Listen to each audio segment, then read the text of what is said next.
৯৫ মিটারের বিশাল ছক্কায় বল হারিয়ে 50 সাইফ হাসানের, উদযাপনের রাজকীয় বেশ। এর আগে ৯২ মিটারের ছক্কায় আরেক দফা বল হারান এই ব্যাটার। সাইফের এমন ছক্কার তাণ্ডবের দিনে বাকি ব্যাটাররা তেমন সুবিধা করতে না পারলেও ঠিকই জয় তুলে নেয় বাংলাদেশ। আফগানদের দম্ভ চূর্ণ করে ধবল ধোলাই করে দিল টাইগাররা। আফগানিস্তানের দেয়া ১৪৪ রানের লক্ষ্যে ব্যাট করতে নামে বাংলাদেশ। ওপেনার পারভেজ ইমন ১৪ রানের বেশি করতে পারেননি। আরেক ওপেনার তানজিদ তামিমের সঙ্গে যোগ দেন সাইফ হাসান। তামিম সাইফ জুটিতে ৪৭ রানে পাওয়ার প্লে শেষ করে বাংলাদেশ। সাইফের একের পর এক ছক্কা আর তামিমের দায়িত্বশীল ব্যাটিংয়ে এগিয়ে যেতে থাকে বাংলাদেশ।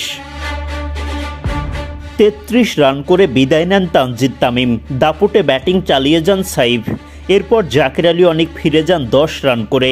শামীম পাটোয়ারি রানের খাতায় খুলতে পারেননি। বিপদে পড়ে যায় বাংলাদেশ। কিন্তু সাইফ হাসানের বল হারানো ছক্কার ঝড়, দুর্দান্ত 50-তে বাংলাদেশ খুঁজে পায় জয়ের পথ। টানা ৩ টি-20 জিতে আফগানিস্তানকে হোয়াইট ওয়াশ করল বাংলাদেশ।